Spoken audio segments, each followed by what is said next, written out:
and they stay there, and they say yeah, and they stay there.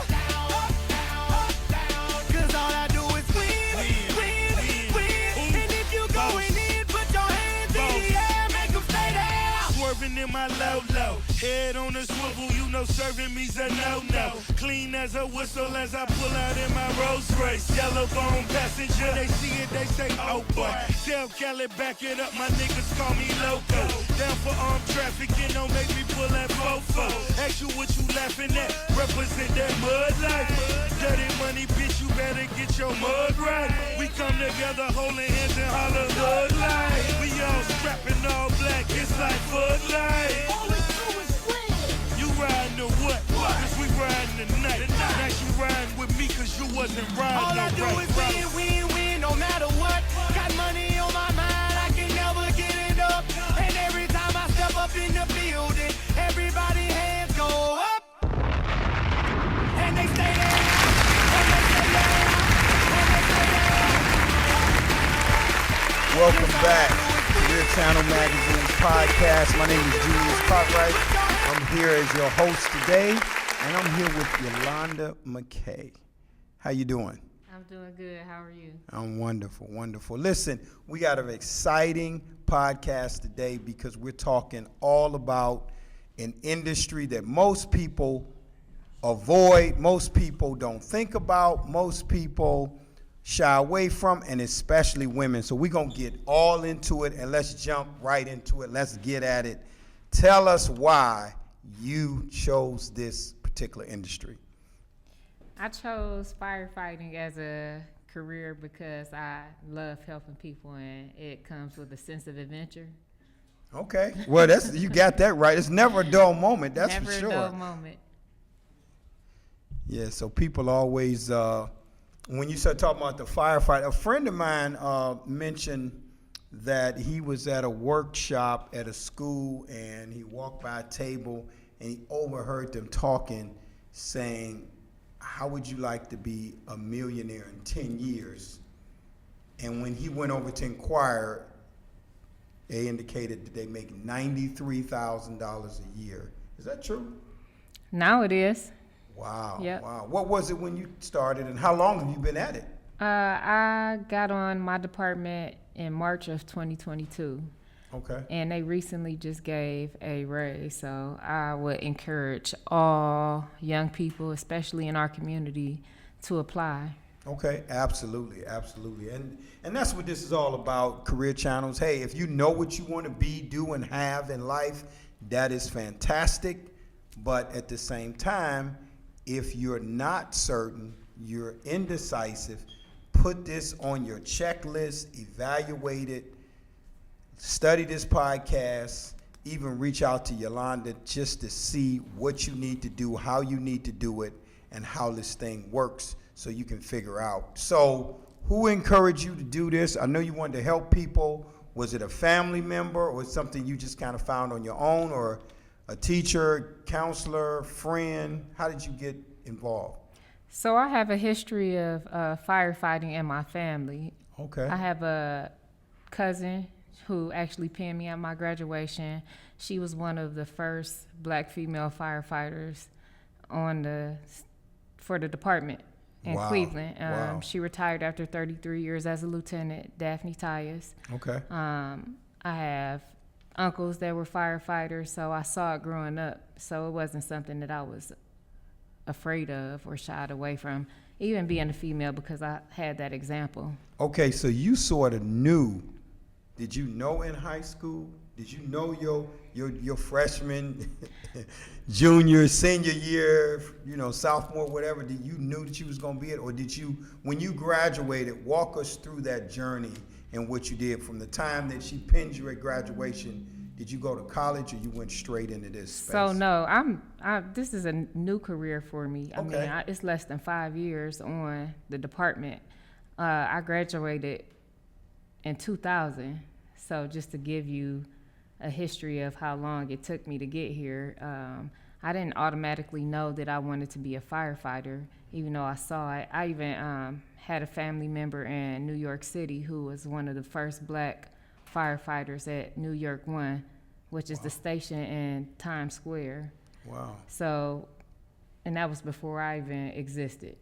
But I did always have a history of service in my family. And I grew up serving, so I love to serve in the community. My mom, she worked in community corrections and service for over 40 years. So I always knew that I wanted to help people. That's outstanding. So what were you doing before you became a firefighter? I went to school originally to be a pharmacist. Okay. And I'm not a drug pusher. Right. Even though it's legal. Right. It just wasn't my desire anymore. So I changed careers, or Pivot. That's what we call it. I did a pivot. Yeah. And I started going to school for nursing, and I ended up getting my degree in healthcare administration. You see that, folks? That's what we're talking about. In your lifetime, you will pivot. She went into one space and she pivoted to another space. And that's what happens in this thing called life. We may have desires and aspirations to do a specific task or choose a certain career, but what was the moment that you snapped and made that decision? What was the kicker? What made you shift in from the drug pharmaceutical industry straight into what you really desire to do and your family history? And that's the beautiful thing about it. Like I said, I always served my entire life in church and community, and just growing up. My mom she retired from Salvation Army.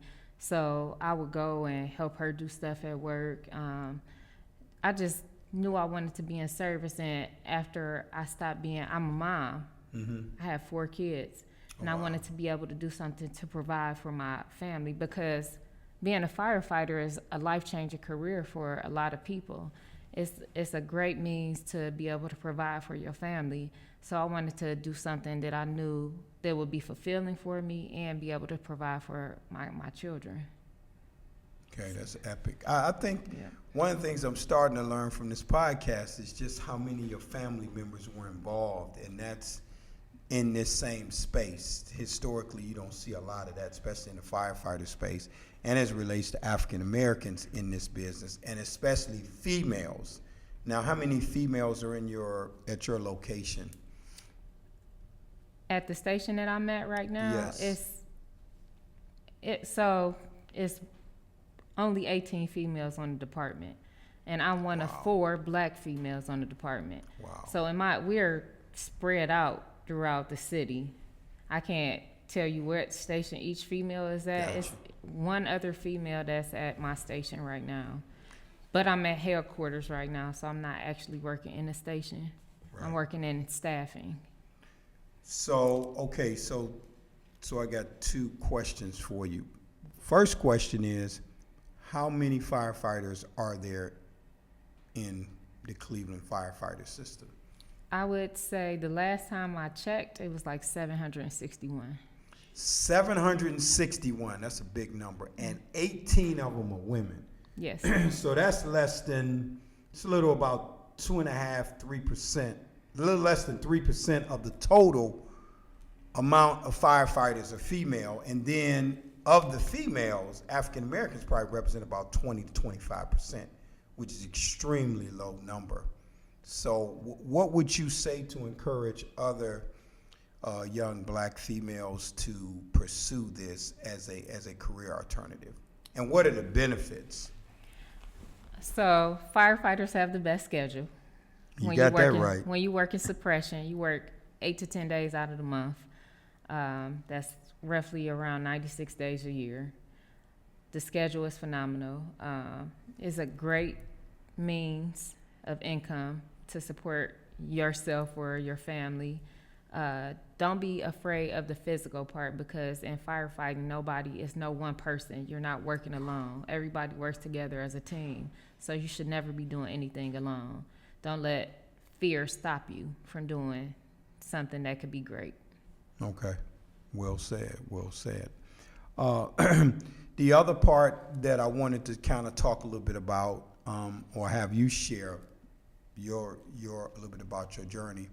What would you say are what was the biggest challenge for you going through the process?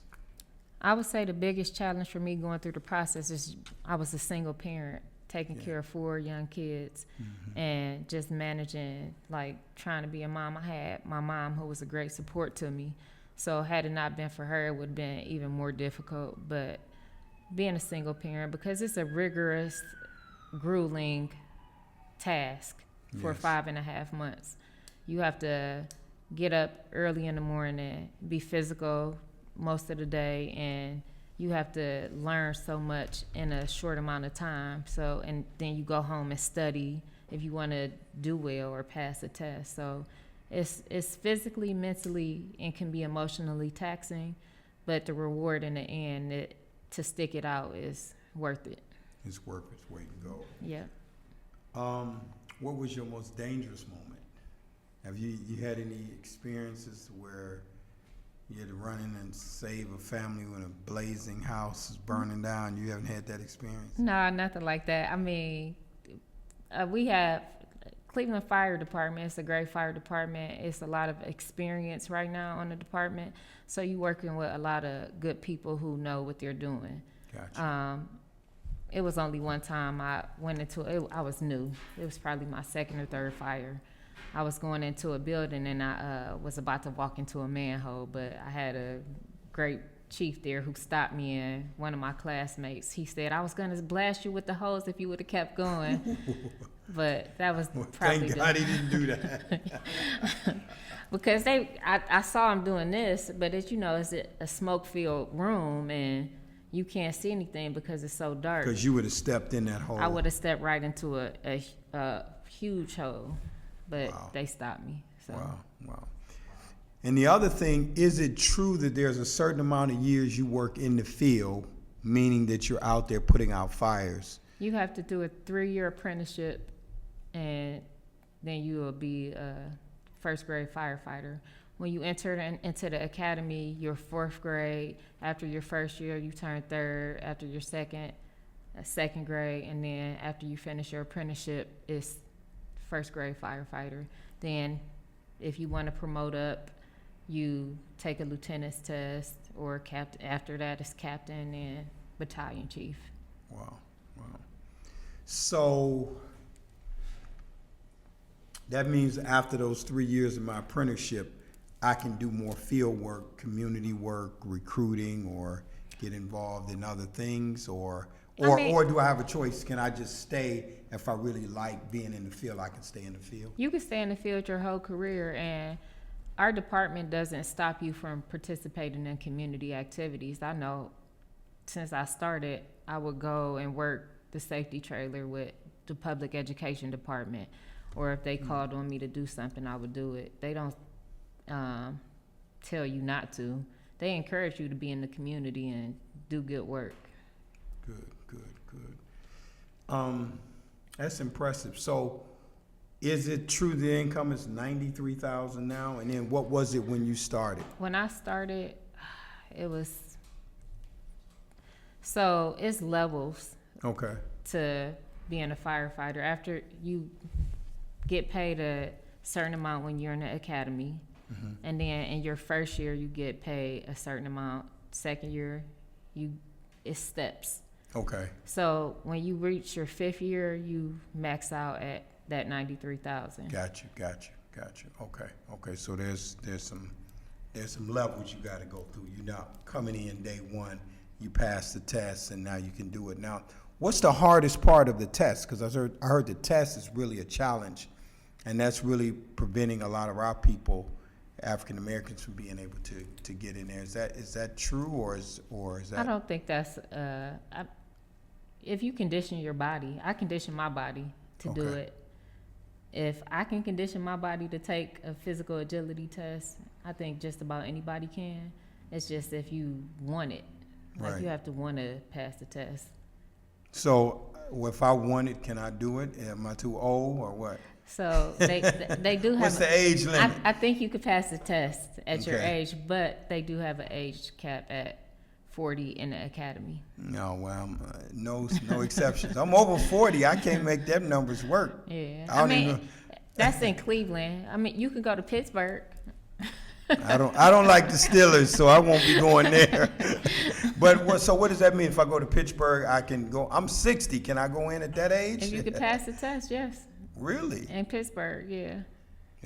Are there other cities that will allow you to get in if you can pass the test? I think so. I for sure know Pittsburgh. I did a training at the National Fire Training Academy, and one of my instructors was the chief of Pittsburgh, and I talked to him about it. That's how I know Pittsburgh. Well, I'm gonna be honest with you, brutally honest with you. If this Career Channels thing don't work out, I want you to condition me, train me, and I will move to Pittsburgh so I can get some of that money and work 96 days out the year. Okay.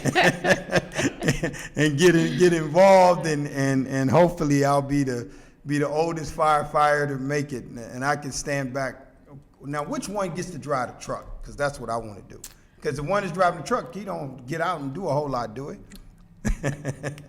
Her or whatever, or everybody does, right? Don't think the driver doesn't do work. The driver puts in work. Okay. Everybody plays their role and part on the when you going to a fire or what we call a work. Like, you have the boss. The boss has to make sure everybody is okay. The driver is connecting the pumps, and he's operating. He's making sure people get water. Then you have the backup that's behind the driver. He's either assisting the driver or going in to help the boss and the person behind the boss. That's on the engine. Yeah, see, I can turn on the hose and make sure the water's hooked up to the fire hydrant. But beyond that, I'll stand back and see if we can get this fire out before I have to step up. Yeah, they'll let me go quick, huh? If I don't. They might talk about you real bad. I know I would. Like, what you doing? So do you have good relationships with the other women, and how often do you bump into them? I have good relationships with some of the women. I don't see everybody all the time. Sure. Everybody has their lives that they lead. So if you're not around people all the time, it's kind of hard to stay connected. Absolutely. Now take us through the retirement process. So you're this is your 6th year in? This Fifth or is my sixth fourth year. Fourth year? Yeah. So how many more years do you have to do before you can retire? You can retire after 25 years. 25 years. Okay. So you got a little ways to go, huh? I got a little ways to go. Okay. You looking forward to it? You gonna go all the way? I hope so. Yeah. Yeah. That's good. So what other things would you like to share with our audience, and to get other women think about, or just individuals, period, male or female, in this space? Because I know a lot of schools, high schools, have police, firefighter, military come in. Obviously, they do the college thing. We think all those things are great. We're in support of that. We just try to go beyond that to also talk about the trades and specialties. Like what I do, I sell real estate, and a lot of people don't talk about real estate agents, insurance agents in there. And I was explaining to a friend of mine last night, if I go to a restaurant and they got 3 things on the menu, I can't order anything else but those 3 things. And we feel today why this is so important is that when we start talking about careers for these young men and women out here, we need to put everything in front of them to give them options, because we're all different. We all have different backgrounds, different personalities, different life experiences. Like, in your case, the life experience you had with your family being dedicated to service. We all have those different experiences. So, if you're limiting them just to, and I'm not beating up on college, but if you're limiting them to college is not for everyone, or everybody doesn't finish either.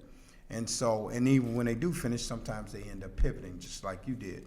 So, but if you got everything on the menu, then individuals can really look and decipher and make a decision and kind of talk. Do you guys go into a lot of high schools and share the career opportunities?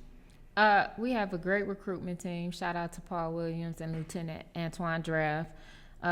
They do a great job at recruiting. They do go into high schools a lot. They even go to colleges and recruit. Oh, good. Throughout the state. I always recruit. I go everywhere and I recruit and I say, hey, I'm in a gym and I recruit, and especially females and anybody. If I see a female and I'm like, oh, she look like she in good shape, let me go say, have you ever thought about being a firefighter? And they'll say no. I say, well, think about it. And I actually recruited some females this past hiring that they had. And some of the females, they called me and that I recruited personally and said, hey, I scored really high Wow.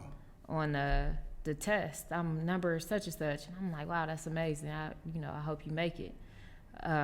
It's a life-changing career. College is not for everybody. So if you want to consider being a firefighter, do it, because it's fun. If you don't be afraid, like I was afraid of ladders until I became a firefighter. And now I can show you a picture with me on a 100-foot aerial, which that's something I never thought I would do. Wow. Climb on a roof, or, I just overcame a lot of fears. I didn't even know I was going to be doing it until it happened, actually. I probably would have said, I don't know about that. Yeah, I understand that. But, I learned to face a lot of fears. So just consider it. If you have no direction, you don't know what you want to do, firefighting would be a great option for anybody, any young person. I encourage all my young people in Cleveland, next time they offer a test, keep your ear to the ground, apply. How often do they offer the test? Is that annually or It's usually annually.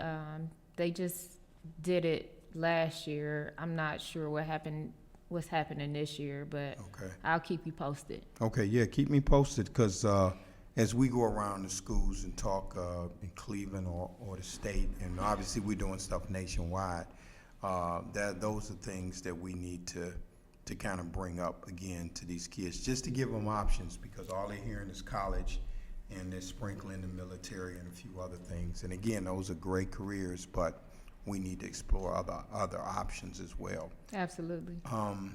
So anything else as we get ready to close out that you would like to share, or as a takeaway for our listening audience? Don't let fear limit you.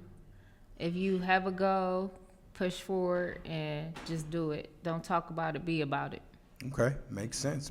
All right, well, thank you again for joining the podcast, and thank everybody for tuning in. This has been great. Tell them your name again. I'm Yoland McKay, And you are a Cleveland firefighter. right on. All right, thank you. Building, See you next week. everybody hands go up, and they stay there, and they say yeah, and they say there. 'Cause all I do is win, and if you going in, put your hands in the air, make 'em stay there. Ludacris going in on the verse, cause I never been defeated and I won't stop now. Keep your hands up, get them in the sky for the homies that ain't make it and my folks locked down. I never went nowhere, but they saying Luda's back. Blame it on that contour, the hood call it Luda-yak. And I'm on this foolish track, so I spit my foolish flow. My hands go up and down, like strippers' booties go. My verses still be serving, tight like a million virgins. Last time on a college remix, now I'm on the original version. Can't never count me out, y'all better count me in. Got 20 bank accounts, accountants count me in. Make millions every year, the South's champion. Cause all I do is win, no matter what. Got money on my mind, I can never get enough. And every time I step up in the building, everybody hands go up, and they stay there, and they say yeah, and they stay there. 'Cause all I do is win, and if you going in, put your hands in the air, make 'em stay there. swerving in my low, head on the swivel, you know serving me's a no. Clean as a whistle as I pull out in my Rolls Royce. Yellow bone passenger, they see it, they say, oh boy. Tell Cali, back it up, my niggas call me loco. Down for armed trafficking, don't make me pull that fofo. Ask you what you laughing at, represent that